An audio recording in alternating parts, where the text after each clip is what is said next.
तुम्हें मिस करता हूँ ना। हाँ?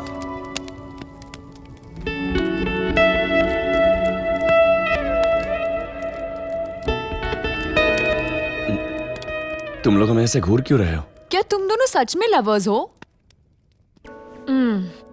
तुझे अचानक ये डाउट क्यों रहा है? ये पता अदिति, नए कपल्स ना ब्रेड और जैम की तरह चिपक कर बैठे रहते हैं, लेकिन तुम दोनों पिज्जा की तरह टुकड़ों में बट गए हो। दूर बैठे हैं तो हम लवर्स नहीं हैं। देख, हमारा प्यार जो है ना वो सच्चा और पवित्र है, ठरकी नहीं है हम। थोड़ा ठरकी तो होना चाहिए इंसान को। तो फिर क्या करें? एक दूसरे से चिपक कर बैठ जाएं?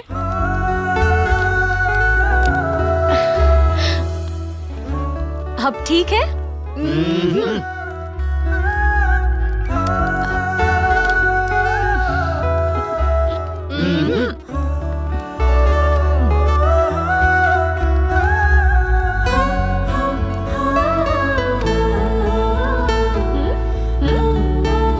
अब ठीक है ना? नहीं कोई चांस नहीं। आर्या, तुम मुझसे बिल्कुल प्यार नहीं करते क्या?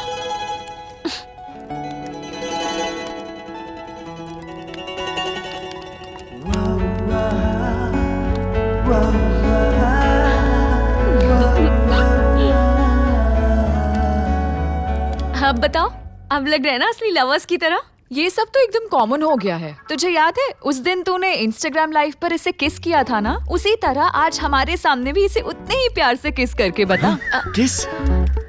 ये किस करने से प्यार होना हो इन्फेक्शन होता है, क्यों Aditi?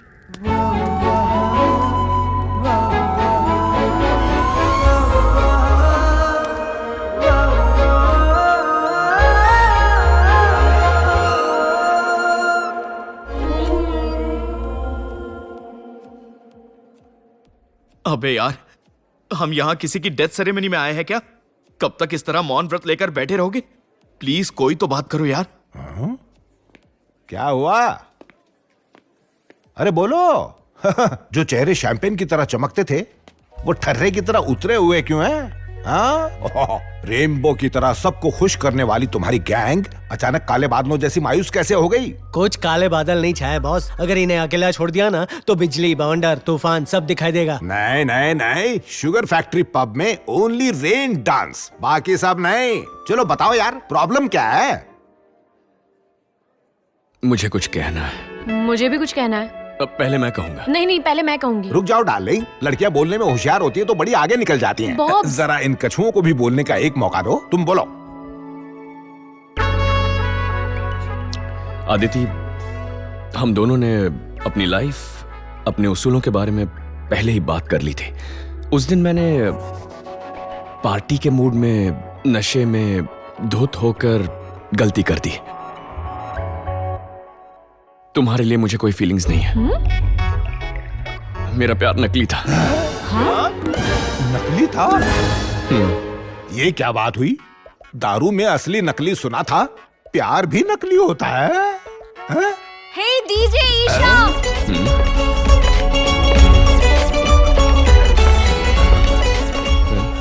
Play the music high dude. Darling Aditi, इसका प्यार नकली था, कुंडली मिलाकर नहीं आया है। ब्रेकअप की बात कर रहा है। बॉब्स, जिस बारे में मैं बात करने वाली थी ना, इसने वही सेम डिट्टो वही कह दिया है। इनफैक्ट मेरा प्यार भी नकली था। इसका प्यार भी नकली था। तूने मुझे पहले क्यों नहीं बताया? मैं बताना चाहती थी, लेकिन तुम इतने खुश थे कि मैं कुछ कह नहीं पाई। मैं चुप था क्योंकि मुझे तेरा दिल नहीं तोड़ना अरे था। तो ठीक है, क्या हो गया? शादी थोड़ी हुई है। अच्छा हुआ नहीं हुई।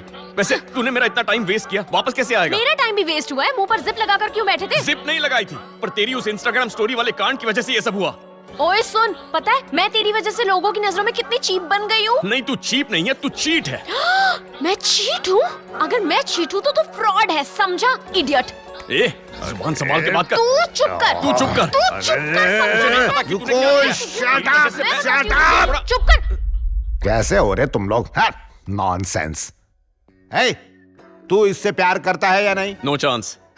और तुम? No way. मैंने नो चांस बोला ना, तुझे नो वे बोलने की क्या जरूरत है? मैं बोलूंगी। पहले तुम लोग बालकनी से ड्रेस सर्कल में आओ। नीचे आओ। ए, ब्रेकअप केक लेके आ, जल्दी आ।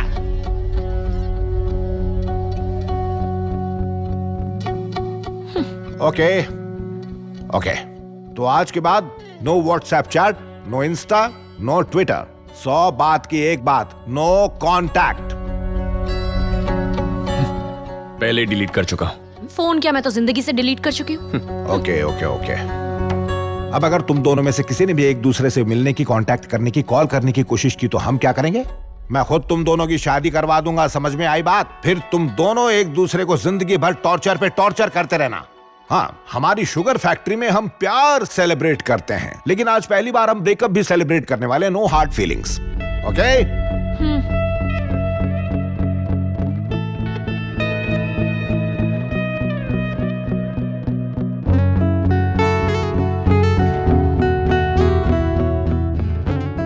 ये हार्ट है।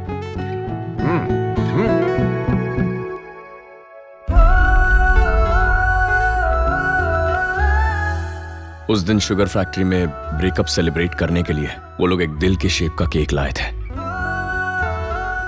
काट तो मैं केक ही रहा था, लेकिन दर्द मेरे दिल को हो रहा था।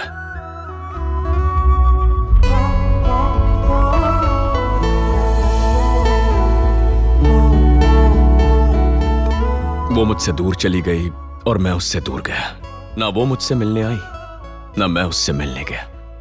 कंधों से हजारों जिम्मेदारियों का बोझ उतारने के बाद भी मुझे ऐसा लग रहा था जैसे कोई चीज मेरा दम घोट रही है।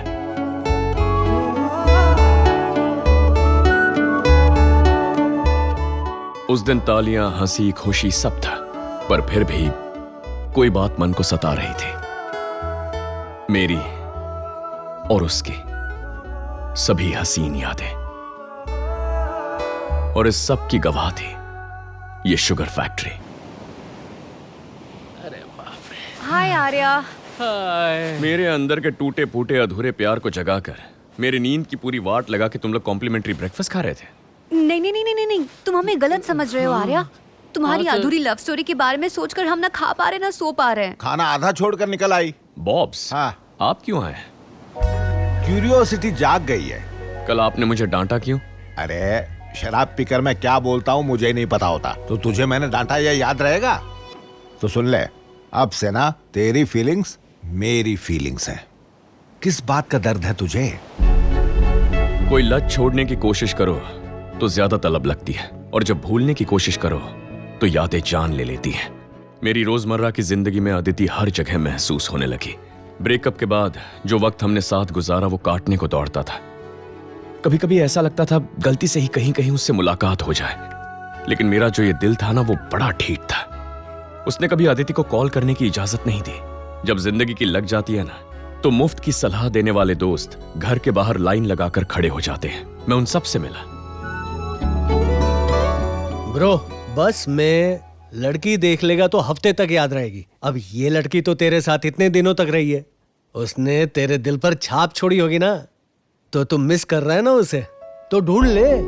अगर मिल जाए तो सॉरी बोल दे, हम सबकी तरह लाइफ में सेट हो जाए यार, वरना ये बात तुझे जिंदगी भर सताती रहेगी यार। उसकी यादें इतना नहीं सताती जितना तुम लोग सताते हो। हाँ? 100% दिल की कसम खा के कहता हूं। जब आंखें खोलता हूं तो उसे अपने सामने देखता हूं। हंसती है, बोलती है, लेकिन मेरा दिल उसे अपने प्यार के रूप में एक्सेप्ट नहीं करता। हो सकता है दिल कमजोर पड़ गया हो, पर दिमाग सही सलामत है। उसने भी तो कहा था ना कि प्यार नकली था। बस बात खत्म, सब कुछ क्लियर हो गया। लेकिन उसके साथ जितने भी दिन बिताए थे ना, उन दिनों का अब तक हैंगओवर रहता है मुझ पर। तो इस हैंगओवर से पीछा छुड़ाने के लिए तुझे खुद को बदलना होगा, और ये बदलाव तभी आएगा जब तेरा शहर बदलेगा ब्रो। करेक्ट। ये बात तो सच है कि कुछ बदलना होगा, और मैं एक नए सफर पर निकल पड़ा। गोवा टू मैसूरू, वो शहर जहां मैं पैदा हुआ था, जिस शहर में बड़ा हुआ, जिस शहर ने मुझे पाला। मैं उस शहर लौट गया। ऐसा लगा जैसे पुनर्जन्म हो गया। मैं यहाँ आया तो था 3 दिन का ब्रेक लेने के लिए, लेकिन 30 दिन बाद भी गोवा की एक भी लहर मेरे मन तक नहीं पहुंची। खुद को पूरी तरह काम में डुबा दिया, इवेंट्स पे इवेंट्स करता गया। कभी कभी तो दिन के 24 घंटे काम करने लगा। पता ही नहीं चला कब मैं इस नए शहर में सेटल हो गया।